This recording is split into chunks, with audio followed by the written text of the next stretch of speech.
안녕하세요. 김우탕 노무사입니다. 이번에는 63번째 강의로서요. 보험료 징수법에 나와 있는 여러 가지 실무상 조금 수험상 헷갈리실 수 있는 용어의 정의에 대해서 기출문제를 통해서 한번 설명을 드리겠습니다. 내용을 먼저 한번 볼게요. 비교적 좀 오래전에 출제가 됐는데요. 이제 나중에 이제 시험 붙으시고 실무하실 때도 많이 물어보시는 내용이니까 한번 제가 편안하게 한번 설명을 드리겠습니다.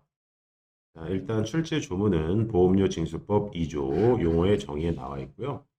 특이사항은 따로 없어요. 자, 보시게 되면 보험료 징수 등에 관한 법률에서 사용하는 용어의 뜻으로 옳지 않은 것은 이렇게 문제를 물어봤거든요. 자, 일단은 이름 자체가 고용 및 산재보험이라고 나와 있잖아요. 물론 이제 공식 명칭은 산업재해보상보험이지만 그래서 1번 보시면 이 법에서 보험은 고용보험법에 따른 고용보험 그리고 산업재해보상보험법에 따른 여기 이제 뭐 산업이 더 들어가야 정확하겠지만 산업재해보상보험을 말한다. 이거 뭐 당연한 거죠. 이거는 이제 맞는 답이고요. 그리고 근로자란 4대 보험은요. 그 원칙 자체가 등기법에 따른 근로자를 규정을 하고 있습니다. 이것도 맞고요. 근데 이제 보수라고 하는 거는 단어 자체가 임금과 다르죠. 제가 이제 66강에서 설명을 드리겠지만 이게 출제된 게 2013년이고 그 2년 전인 2011에 큰 제도 변화가 있었어요. 그래서 부가 대상 자체가 그 전에는 근로기준법상 임금이어서 우리가 노동법에서 학습하는 임금의 성질을 배제하는 그 여러 가지 뭐 비정기적인 집단 경영 성과급 같은 거 있죠. 그런 것들이 예전에는 이제 부가 대상이 아니었는데 이게 보수 소득세법상 보수로 통일이 되면서 그런 것들이 다 우르르 쏟아졌던 그 경험이 2011이었고요. 그다음에 2013년을 포함해서 2013년까지 3개년도에 걸쳐서 감면해주는 규정이 있었어요. 그래서 이게 출제가 된 거고요. 답은 일단 3번이에요. 왜냐면 틀린 거 골라달라고 했기 때문에 답은 3번이고요. 그리고 하수급인이라고 하는 분들은 원수급인으로부터 사업의 전부 또는 일부를 도급받아 하는 자. 이게 보통 현업에서는 하도급이라고 부르고요. 그리고 이 지금 하수급인으로부터 그 자로부터 또다시 전부 또는 일부를 도급받는 자. 이 부분을 보통은 제하도라고 하거든요. 근데 이걸 다 합쳐가지고 이 법에서는 하수급인이라고 부르고 있어요. 이것도 봤고요. 그리고 정보통신망이란 정보통신망 이용 촉진 및 정보 보호 등에 관한 법률에 따른 정보통신망. 이거는 이제 맞는 말인데 이건 뭐냐면 저희가 징수를 하거나 할 때 인적사항 조회를 많이 하시거든요. 그래서 마음대로 뭐 제가 정보통신망 뭐 해킹을 한다 이런 건 안 되니까 이 정보 보호 등에 관한 법률에 따라서 그 안에서만 조회할 수 있다라는 거예요. 그래서 일단 답은 이제 수험적으로 3번이고요. 그 세부 내용을 한번 설명을 드려보겠습니다. 자, 보시면 다시 반복되지만 이 법은 당연히 법령 명칭에서 유추할 수 있듯이 고용보험과 산재보험을 의미하고요. 그 고용산재보험은 본래 근로기준법상 근로자에게만 적용하던 보험이었어요. 원래 그래요. 하지만 지금은 2022년 현재 노무제공인 여기는 산재법상 특고 고용보험법상 노무제공인 자영업자, 특례, 중소기업 사업주, 문화예술인까지 해서 전 국민 고용보험을 확대되고 있지만 이건 특례에 따라서 하나씩 붙여주는 거고요. 원래 여기서 얘기하는 근로자는 근기법상 근로자가 원칙이 맞습니다.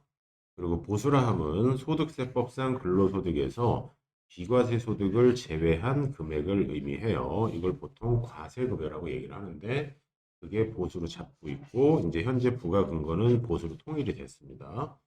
그리고 이 문제에서는 제시하지 않았지만 보통 보험료 징수법 2조 3호 단서에서요. 어떤 얘기가 있냐면 수직과 유사한 상태에 있지만 사업주 외자로부터 왜냐면 사업주 외자로부터 금품을 받으면요.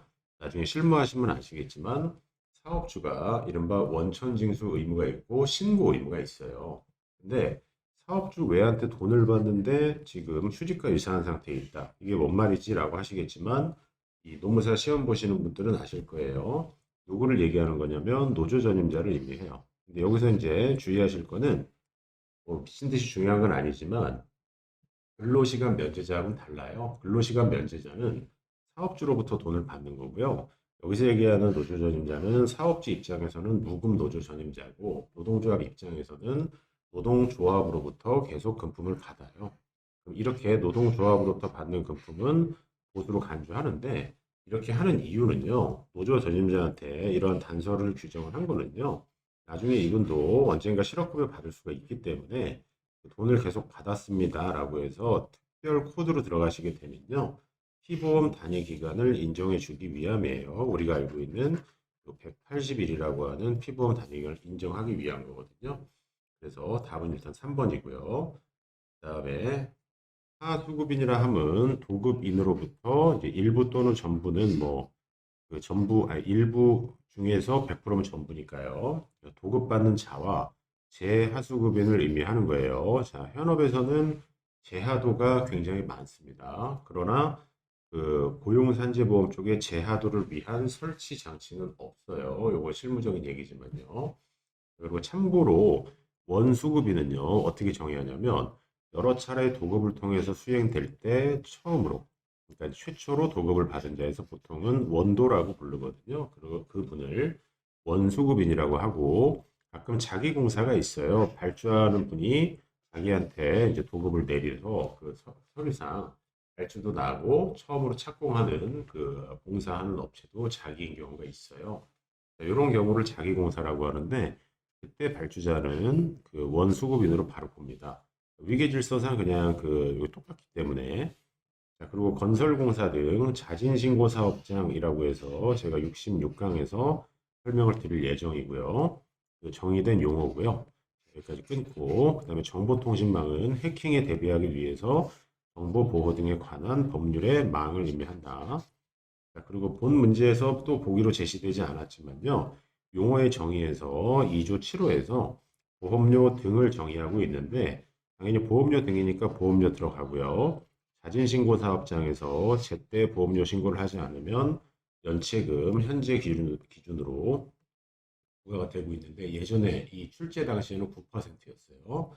그리고 가산금이라고 해서 자진신고 사업장에만 나가는 게 있는데 이건 현재도 있고 10% 가산금이 있고요.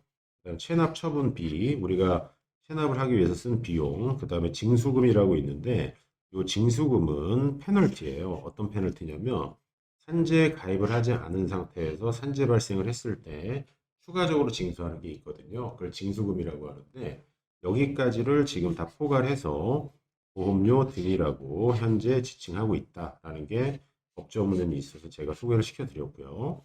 또 실무적인 얘기지만 보험관계 성립신고를 하지 않았다. 이 말은요. 그 산재보험에 가입하지 않았다는 얘기고요.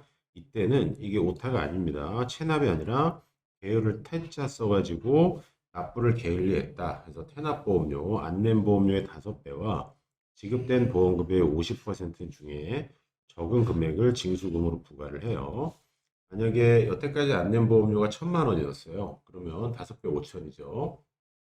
지급된 보험료가 2억이었다 그러면 50%는 1억이잖아요. 이 중에 적은 금액을 부과해요. 예전에는 지급된 보험료의 50%를 무조건 부과했는데 현재는 기업 규제를 완화하기 위해서 이렇게 미니멈 함수를 넣어줬고요.